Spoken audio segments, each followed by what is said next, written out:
leaves Sydney in an awkward predicament today in Crossroads when Mrs. Banks drops into the garage to see her.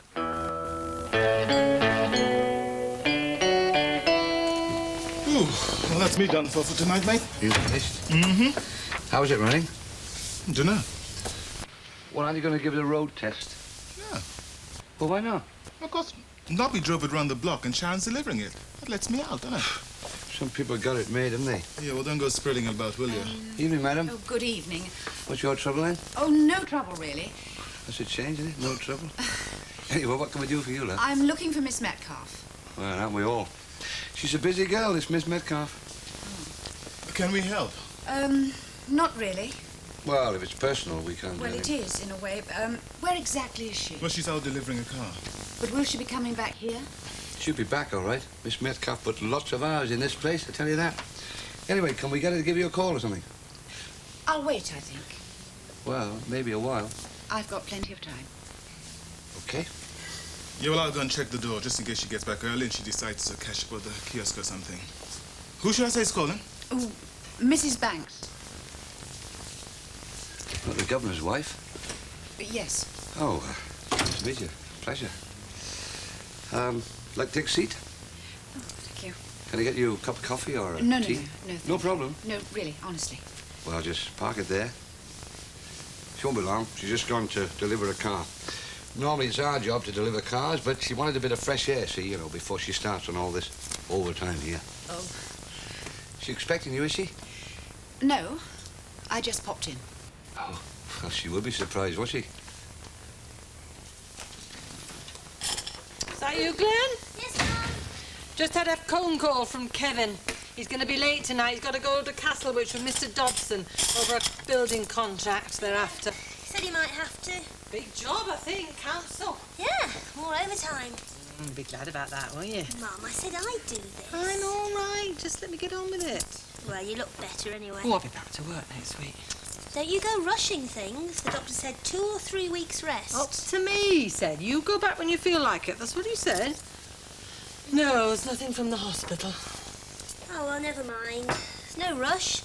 Better if we have to wait a while. Now, you listen to me, my girl. If you get a letter from that hospital saying there's a bed, you're to go in. Naturally. There's no naturally about it. I know you. You'll be hiding the letter and putting it off, but there's no need. I'm over the worst of it, so stop worrying. All right. Do you promise? I promise.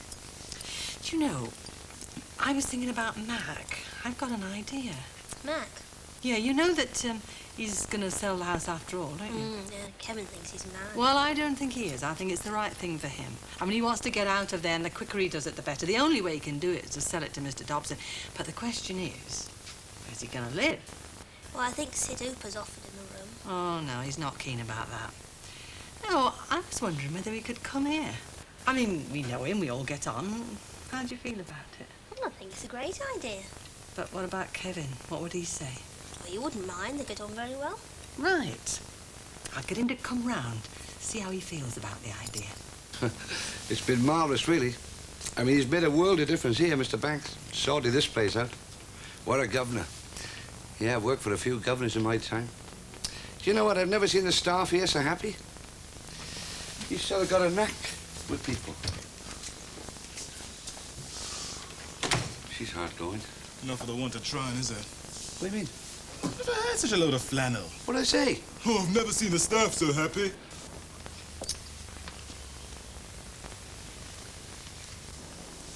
She's a smart bit of stuff, though, kid. Yeah, I've seen her before. She's Kevin's mum. Kevin's mum? Ah, that's what the hell is she doing in there? It's Mrs. Banks. Yes, I know who it is, but what does she want? You. How long's she been there? For 10 minutes. Where does she think I am? Oh, delivering a car. Right, we'll leave it that way. What? I just don't want to see it. Yeah, well, we told her you're coming back. Then you made a mistake. Yeah, but what's the panic There's for? no panic. Well, you could have fooled me, mate. Sydney, will you just do as you're told for once without asking questions? Okay, so what have I got to do? What have I got to say? Shh. Just say you made a mistake and I am not coming back. And where did I glean this useful information from then? You use your vivid imagination like you always do. Oh, come on. Look, Sydney, now is not the time to pretend that you and the truth are on nodding terms. Just get shot. Or will you? I'll see you both in the morning. And just give me a couple of minutes to get clear of the place, please. What was that all about? Search me, mate. I don't normally see her in a flap. Yeah, why? Why? I'll tell you why. How's this? Try this for size. I bet she found out about the Brussels trip, right? And put the mockers on it. You have got a one-track mind, Saluka. And I know what it's leading, mate. Right to the bullseye. Miss Banks, I'm sorry, but it looks like you're out of luck. Pardon? Well, one of our boys, Nobby, one of our engineers, just came back, saw Sharon down the road and said she was going straight home. What about all this overtime she does? Oh, well, she changed her mind, didn't she? What they say, woman's prerogative? She's always doing things like that. I mean, take last week, for instance. One minute she was going to Brussels, then the next minute it was off. Oh, well. Well, I'm sorry you've been sort of wasted your trip. I'll tell her in the morning to call first thing, right? She'll be sorry. Well, I wouldn't want you to be sorry. Maybe I'll come up with something. Mrs. Pollard? Did I order that? How vague can you get? How bored can you get? You know, things are going to get better for you, Valerie. Now that J. Henry's signed on Richard Lord. Richard Lord is a very charming and delightful young man, but he's, well, J knows and I know, far too young for me. Far too young. Did I say far? I meant a little. Oh, no. What? If you oil your way over here, where I'm obviously at a loose end, and ask once more if my husband wants to book his table to take me to dinner, I shall scream. Well, then, will you tell me where he is so that I can ask him? Never mind, Paul. You know, the trouble with Paul is that he's rattled by Richard Lord. The trouble with Paul is Paul. And the trouble with J. Henry is J. Henry. And the trouble with you? Well, the trouble with me is that I'm nobody at all. I have been ignored out of existence. Oh, see what that is, Glenda. I'll dish up. Hello, Glenda. We can ask you over later. Oh, nice. Oh, you're having your supper. Look, I'll come back. No, you won't. Don't be so silly. You come in and sit down. Would you like a cup of tea? Oh, I'd love one. Haven't had a chance to make one yet. Oh, that means you haven't eaten either. Go and get an extra plate. Look, Kath, only came in to see how you were. I'm fine. How are you? You decided where to live yet? No. I feel a bit rotten, actually. I've had to lie to Sid. Told him I was going to stay with friends. Well, he asked... You must have been psychic then. Huh? Well, you are going to stay with friends, if you want to, of course. Yeah. Why don't you stay with us, eh? I mean, there's Ron's old room. It's very comfortable. What do you mean there? Of course she means it. Mind you, once we have the baby, you'll have to look again because I'll need it for a nursery. But until then, it's yours, if you'd like it. Do I? How soon can I move in?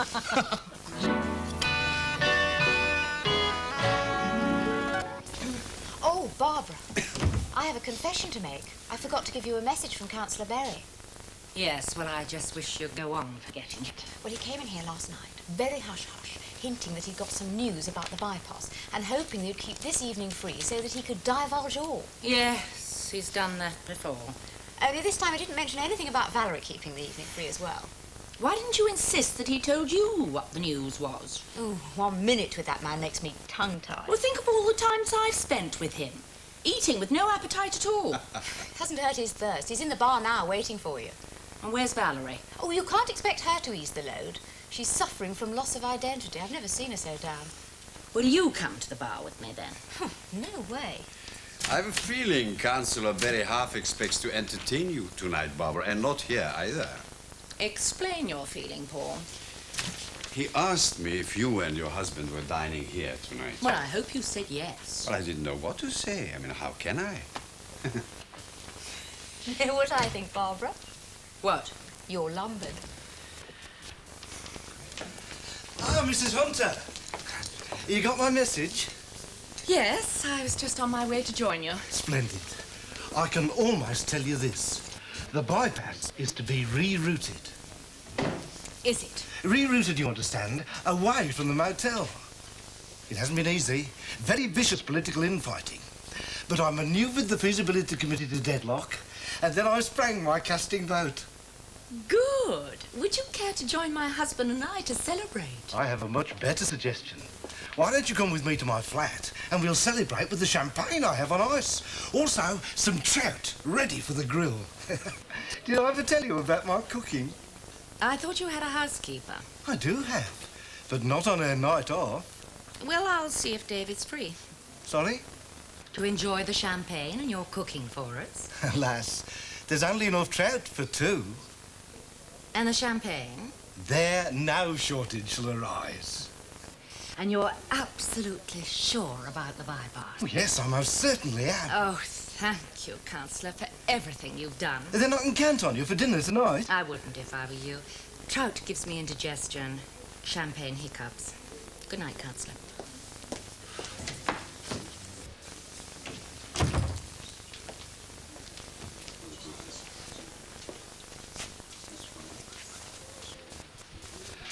Good evening, Mrs. Pollard.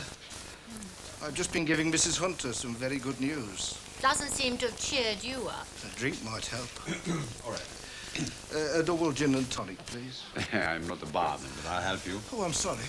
Double gin and tonic for the Councillor Berry, please. Do you mind? Help yourself? Well, the news was that the motel has nothing further to fear about the bypass. Oh, what a pity. A couple of bulldozers might have brightened things up. Matter of fact, I put that just a touch too confidently. Good one. The bypass. Gin and tonic, sir? Thank you. It's only almost certain that the motel has nothing further to fear. Well, that's a shame, because I was going to order some champagne to celebrate. And champagne's no problem, except it's at my flat. Much champagne? Buckets. I'm to be telephoned at the flat as soon as a decision is made tonight about the bypass. Vintage champagne? Yes, of course. It happens that the chairman of the finance committee is a friend of mine. Do you have it on ice? Yes, always have. He's a friend of mine, you see, and that'll mean that... Of course, too much champagne on an empty stomach is not a very good idea. Well, I've got trout at the flat. If he can manoeuvre the committee to deadlock, he'll be able to swing it with his casting vote, you see. To grill your trout? Oh, yes, always. My housekeeper ruins it frying it, but she's off tonight. He'll be able to cast his casting vote, you see, and that'll mean that... How many trouts? 2. Will you join me in another drink?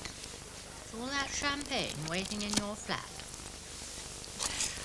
I'll get my cloak and see you in reception. Will you be dining here tonight, sir? No, not here tonight at all.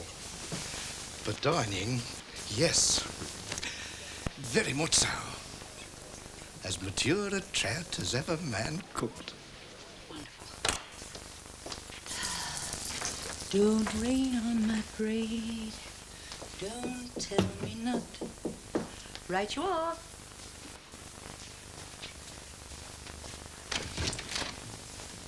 Oh, no, come on, look. We need to talk. No, we don't. Things have to be faced. You can't keep hiding.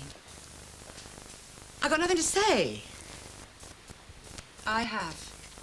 You actually said that? Yes, I actually said that. Well, that was a bit strong. After all, the man did his best for us. What man? Councillor Berry has just reported to Barbara that he's fixed the bypass for us. I knew that at lunchtime. Can't have done. Another committee's coming to a final decision only tonight. The final decision was made 10 days ago. 10? 10. But I mean, he's been dashing in and out of here, taking Barbara and Valerie out to dinner and saying that he was still working on it all this week and last week too. That's his way with women. Where did you get this? Richard Lloyd. I put him onto the job yesterday. He nosed around and came up with the information. It wasn't difficult. All he had to do was to go to the council and ask a few simple questions. And yet the man has the nerve to come here this evening and pretend there's still a crisis he can avert if you'll be... Pleasant is the polite word, David. Trouble was, he was so busy being lecherous, he told me all I needed to know before he waffled on about the champagne and the trout. The what? Oh, he'd set up his flat for a seduction scene, even let his housekeeper go for the night. Got to hand it to him for persistence. No woman in her right mind would fall for a tale like that.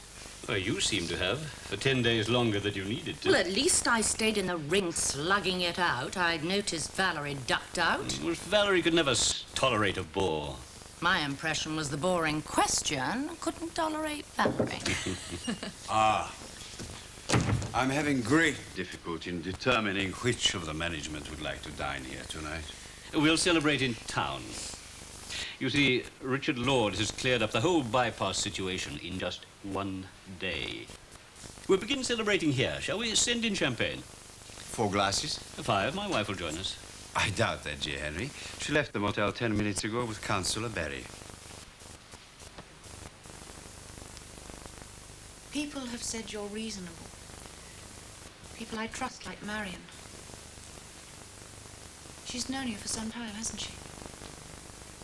Yes, she has, yes. Not that I've spoken to her about this. I mean, about coming here. I haven't told a soul. I just persuaded myself that it was for the best. Let me have him back. It is not a question of... Please. He's my husband, and I love him. And I have done in my own way ever since we were children. There's never been anyone else. You can't go destroying something like that without a moment's thought. He belongs to me. He's mine. Nothing special about him. Not for anyone else. There can't be. Hundreds of him around. Find someone else. You can. You know you can. You must be very clever at that sort of... Thank you. I'm sorry. I really am sorry. I didn't... What I mean is... You must have lots of chances all the time. Well, I saw my chance a long time ago, and I took it. And I don't want it taken away from me. I did not take. He came. I suppose he said some dreadful things about me. Do you think he'd do that? Well, isn't that what happens? Aren't we supposed to be the boring middle-class suburban housewives? Aren't we supposed to be the ones who have failed miserably? And aren't you supposed to be the one who rescues him before he suffocates from the boredom of it all? Isn't that what you talk about? No, it isn't. He doesn't talk about you, Mrs. Banks. Sometimes I do. Because I do care. How very kind. Look, we could sit here and talk forever. But it won't change what we feel for one another. What would change it? Nothing. Nothing. Not ever. Oh. What a dreamy little world you live in. Do you think you could be happy, do you? I'll tell you now. Oliver could never live with the guilt. It's just not in him. Residents of Albert Square.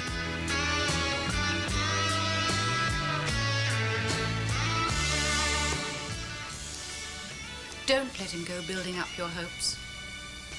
Because when it comes to the pinch, he just won't be able to go through with it.